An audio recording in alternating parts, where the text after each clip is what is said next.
Body आपली संकेत देते. म्हणजे कधी कधी छातीत दुखतं, हृदयात दुखतं, तरी आपण दुर्लक्ष करतो, बाबा असेल काहीतरी.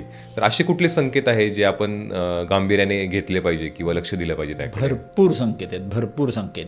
खूप सुरुवातीला जसं तुम्ही आत्ता म्हणालात की आपल्याला चालताना, जिने चढताना, धावताना दम लागत असतो, धाप लागत असते. आपण म्हणतो जाऊ दे, वजन वाढले म्हणून असेल, काहीतरी मी जास्त खाल्लंय म्हणून बरोबर. असेल, अशी काहीतरी कारणं स्वतःला देऊन आपण पुढे सरकत असतो. असे बरेच वेगवेगळ्या प्रकारचे रेडिएटिंग पेनसुद्धा असू शकतात. हे तरी मोठे सिम्पटम्स झाले, पण अजूनही छोटे सिम्पटम्स काय, पोट कधी कधी फुगल्यासारखं वाटतं, बऱ्याच वेळेस पायाला सूज येताना दिसते, बऱ्याच वेळेस संध्याकाळची वेळ झाल्यानंतर थकून गेल्यासारखं वाटतं, गळून गेल्यासारखं वाटतं, जास्त आज काही काम करावं असं वाटत नाही, बऱ्याच वेळेस खूप जास्त उचक्या यायला लागतात, बऱ्याच वेळेस खूप जास्त ढेकर यायला लागतात, पोट टाईट होऊन एकदम डब्ब झाल्यासारखं फील होतं. असे बरेच वेगवेगळे सिम्पटम्स असू शकतात.